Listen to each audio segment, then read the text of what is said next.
audience. Si Pastor Yoshi Ann Ham. Go ahead po. Praise the Lord, mga kapatid. Nakahanda na po ba tayong makinig sa salita ng Panginoon? Kung handa na po tayong lahat, ayan, praise the Lord. Manalangin po muna tayo. Let us pray. Ang aming Ama, dakila ka. Lord, Ikaw ang aming itinataas sa pag-aaral namin ng iyong salita sa umagang ito. Hinihingi namin ng iyong Espiritu na siyang magipag-usap at magturo sa amin. At Panginoon, we also pray na Ikaw din ang magtanggal ng kung anuman yung makakapagbalakid sa aming pakikinig at sa aming pagkakaintindi ng iyong salita sa umagang ito. Ikaw ang mangusap at magturo sa bawat puso na nandirito. At Panginoon, gabayan mo kami nang sa ganon ay magawa namin itong yung ituturo sa amin sa aming mga buhay. Ikaw ang dadakilain namin habang kami rin nabubuhay sa mundong ito at lagi namin hinihingi, Panginoon, ang iyong pagtuturo. Maraming salamat sa aming tatanggapin na pagkain ng aming Espiritu sa umagang ito. I-bless mo ito, Panginoon, at ito ay magkaroon ng bunga sa aming mga buhay. Ito ang aming panalangin in Jesus' name. Amen. Yan, hallelujah. Papurihan ang Panginoon dahil maganda ang araw ngayon dito sa Pilipinas at walang bagyo na maninira sa ating bansa. Ang ating pong pag-aaralan sa umagang ito ay tungkol po sa pagpapatawad. Tungkol sa pagpapatawad. So marahil meron po sa atin ngayon, nakikinig ngayon na meron po sa atin ang nagdurusa. Meron pong nagdurusa ngayon dahil sa kasalanan ng ibang tao. Meron po ba? Marahil meron din sa atin ngayon ang nagpipighati dahil nga merong gumawa sa atin ng hindi maganda at tayo ay hindi nagpapatawad sa kanila. Ayaw natin na patawarin yung mga tao na gumawa sa atin ng kasalanan or yung mga tao na nanakit sa atin or yung mga tao na ayaw sa atin or nagbabalak ng masama sa atin. Ngayon ito po yung tinatawag na unforgiveness, yung hindi pagpapatawad, yung ayaw talagang magpatawad. Ano ba itong unforgiveness na ito? Kung talagang pag-aaralan po natin yung bakit hindi nagpapatawad ang tao, ito po yung merong dahilan. May malalim at masakit na dahilan kung bakit ayaw ng tao na magpatawad. Pero alam niyo po mga kapatid, ang hindi pagpapatawad ay isang kasalanan na hindi din patatawarin ng Diyos. Pag hindi po tayo nagpapatawad sa taong nakagawa sa atin ng masama o ng kasalanan, hindi rin po tayo patatawarin ng ating Panginoon. Ito yung tinatawag nila na unforgivable sin. Hindi patatawarin ng Panginoon ang mga taong ayaw din magpatawad sa kanilang kapwa. Mababasa po natin yan doon sa libro ng Matthew chapter 6 sa verse 14 at saka sa 15. Matthew chapter 6 verse 14 to 15. Ayan po, babasahin po natin. Sabi dito, "For if you forgive other people when they sin against you, your heavenly Father will also forgive you." Kung tayo po ay nagpapatawad, papatawarin din tayo ng ating Ama sa langit. But if you do not forgive others their sins, your Father will not forgive your sin. Yan po, nakasulat dito na sabi ng Panginoong Jesus na pag hindi po natin patatawarin yung kasalanan ng iba na ginawa nila sa atin, ang ating Ama sa langit, hindi din niya tayo patatawarin sa ating mga kasalanan. So yan pala ang rason kung bakit hindi tayo mapatawad ng Diyos ay dahil ayaw din natin na magpatawad. Ngayon, ang hindi natin pagpapatawad, ito po yung pinipili natin, parang pinipili natin na nakakulong tayo sa kulungan ng pighati, na pinagdurusahan natin yung kasalanan ng ibang tao, na nagdurusa tayo, pinapanagutan natin yung kasalanan ng ibang tao. Ganyan po ang nangyayari pag ayaw nating magpatawad. Pinipili natin na manatili sa loob ng kulungan. So sa mga kapatiran na nasa BJMP, alam ko na gustong-gusto nyo nang makalaya, hindi po ba? Gusto nyo nang umalis dyan sa kung saan kayo ngayon. Pag titignan po natin ang hindi pagpapatawad, ang nangyayari po yung kapaligtaran. Gustong-gusto nating manatili sa kulungan. Pag ayaw po nating magpatawad, gusto nating nananatili tayo sa kulungan ng pighati. Na nagdurusa tayo dahil sa kasalanan ng ibang tao. So hindi po natin pananagutan yung kasalanan na ginawa sa atin. Pananagutan po yun ng tao na gumawa ng kasalanan. Pero ang pananagutan po natin is yung reaksyon natin doon sa kasalanan na ginawa sa atin. Kung pipiliin ba natin na maging malaya or pipiliin ba natin na manatiling nakakulong. Ganun po. Kaya ang hindi pagpapatawad is pinipiling manatiling nakakulong doon sa kulungan ng pighati, ng bitterness, yung talagang masama na emotion na pinipili nating manatili sa ating buhay, na pwede naman nating piliin na maging malaya kung tayo lamang po ay magpapatawad para po tayo maging malaya sa bitterness, sa pighati. Okay, so yan po ang sabi ng Panginoon. Pag hindi tayo magpatawad, hindi tayo patatawarin ng Diyos. Pero pag tayo ay magpapatawad, patatawarin din niya tayo. Kaya kung sino man yung mga nakagawa sa atin ng kasalanan, yung sinaktan tayo, or talagang ayaw na ayaw sa atin, na talagang pinapakita or pinaparinig at pinaparamdam na ayaw sa atin, or gumagawa sila ng mga plano na masama para sa atin, sabi ng Panginoon po, magpatawad na lang tayo. Patawarin na lang natin, huwag na nating isipin na maghiganti. Bahala na ang Panginoon, dahil kung sino yung gumawa ng kasalanan na yun sa atin, sila yung mananagot sa Diyos, hindi tayo. Ang pananagutan po natin kung pipiliin natin hindi magpatawad or kung magpatawad. Dahil kung hindi tayo magpapatawad, hindi rin tayo patatawarin ng Diyos. Ayan. So, sabi din ng Panginoon na pag tayo ay nananalangin, kailangan na magpatawad muna tayo. Ayan, mababasa po natin yan sa Mark chapter 11 verse 25. Mark chapter 11 verse 25. And when you stand praying, pag tayo ay nananalangin, if you hold anything against anyone, pag meron kang hinanakit sa isang tao, sabi dito, forgive them. Patawarin mo na sila, so that your Father in heaven may forgive your sins. So pareho din doon sa binasa natin kanina, na kailangan nating magpatawad para patawarin din tayo ng ating Panginoon sa ating mga kasalanan. Tapos, may naidagdag dito sa binasa natin. Sabi dito, pag kayo ay nananalangin. Kailangan po na pag tayo ay may panalangin sa Panginoon, tayo ay lalapit sa Diyos para kausapin siya. Kailangan muna na sabi niya is patawarin natin. Kung may mga hinanakit tayo sa ibang tao, patawarin muna natin sila. Bago tayo lumapit sa ating Panginoon, kailangan na nakapagpatawad na tayo. Hindi po maiiwasan na sa araw-araw nating buhay, meron gagawa sa atin ng hindi maganda, masasaktan tayo ng iba. Yun nga lang, yung reaction natin, yun po ang responsibility natin. Kung pipiliin natin na huwag magpatawad or pipiliin natin na magpatawad. Ngayon, bakit sabi ng Panginoon, pag kayo ay nananalangin? Bakit pag kayo ay manalangin, sabi niya, kailangan na nakapagpatawad muna kayo ng iba. Kung yung sino man yung may kasalanan sa inyo, napatawad nyo na. May hinanakit kayo sa iba, napatawad nyo na bago kayo manalangin. Bakit? Kasi ang Panginoon, hindi siya makikinig sa taong may kasalanan. Eh di ba, nabanggit natin kanina na ang hindi pagpapatawad yan po ay isang kasalanan na hindi din patatawarin ng Panginoon. So kung ayaw nating magpatawad, nananatili yung kasalanan na yun sa buhay natin.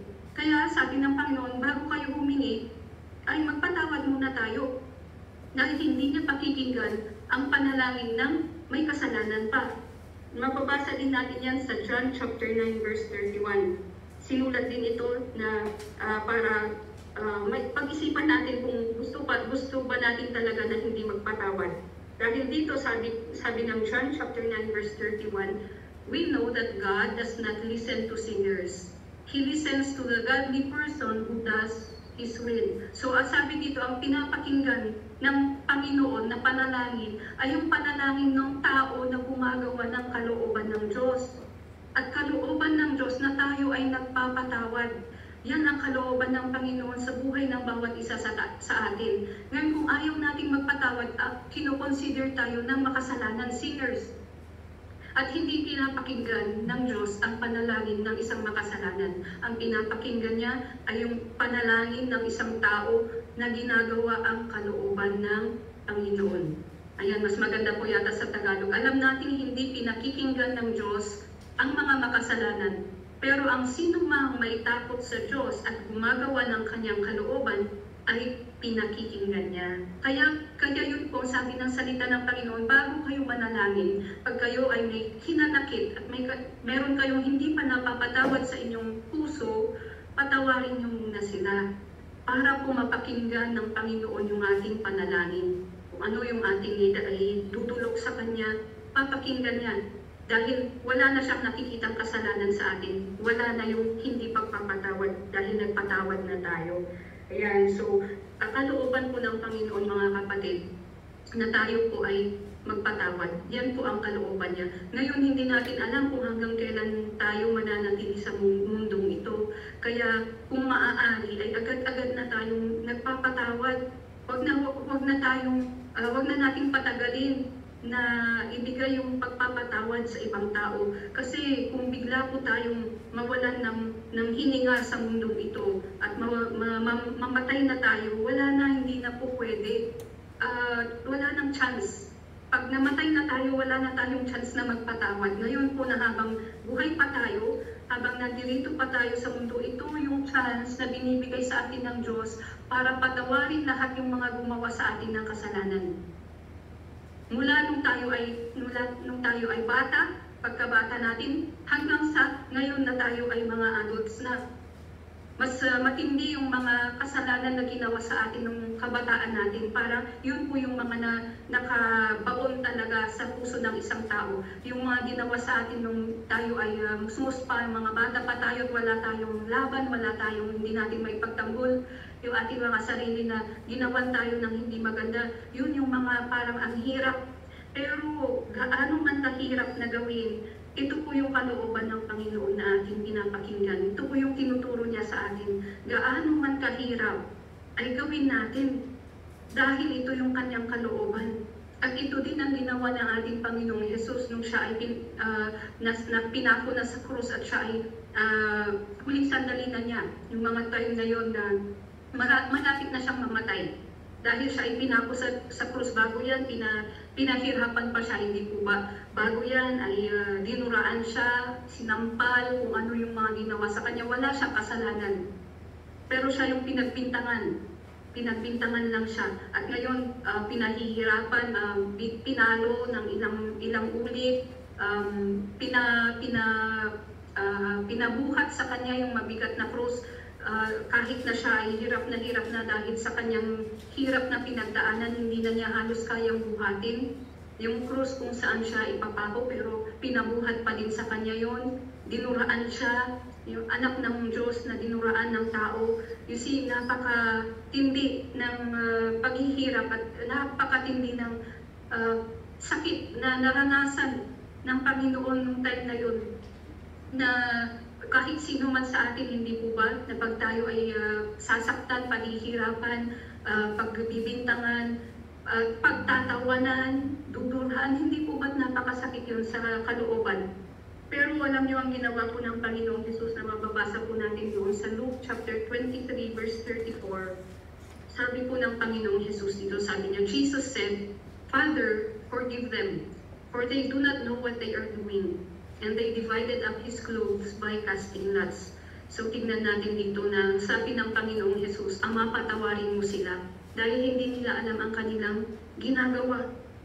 Ayan po ang puso ng Panginoong Jesus, yung nagpapatawad siya gaano man kahirap, yung ginawa sa kanya, gaano man kahirap yung pinagdadaanan niya, pero yung gusto pa din niyang magpatawad dahil alam niya na yan ang kalooban ng Ama, na tayo ay magpatawad kahit ano pa yung ginawa sa atin. So, tingnan niyo pa dito yung kasunod is, pinaghati-hatian nila yung kanyang damit, yun na nga lang yung kanyang pag-aari sa mundong ito, ay pinaghati-hatian pa ng mga nandoon na mga nagpapahirap sa kanya.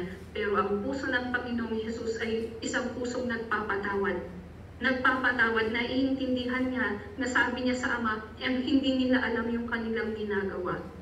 You see? So, yan ang kalooban ng Panginoon na kailangan nating matutunan sa ating buhay. Dahil sinusundan natin ang ating Panginoong Jesus, dumaan din po siya sa mga ganito, nasaktan din po siya, marami din po siyang nadaanan ng mga pasakit sa buhay. Pero sa huli, bago pa malagot yung kanyang hininga, ay nakapagdasal siya sa Panginoon na sabi niya, Ama, patawarin mo sila. So, ibig sabihin ay siya din ay napatawad niya itong mga taong gumawa sa kanya dito. Kaya sabi niya, Ama, patawarin mo sila. Ngayon, ito po yung kailangan natin i-practice ngayon sa ating buhay. Yung magpatawad araw-araw. Kahit pa ilang beses na kailangan nating magpatawad, gawin natin kung ayaw nating manatili sa kulungan ng pighati. Gawin natin. Mahirap man, pero para sa atin din yan, para mapatawad din tayo ng ating Ama sa langit.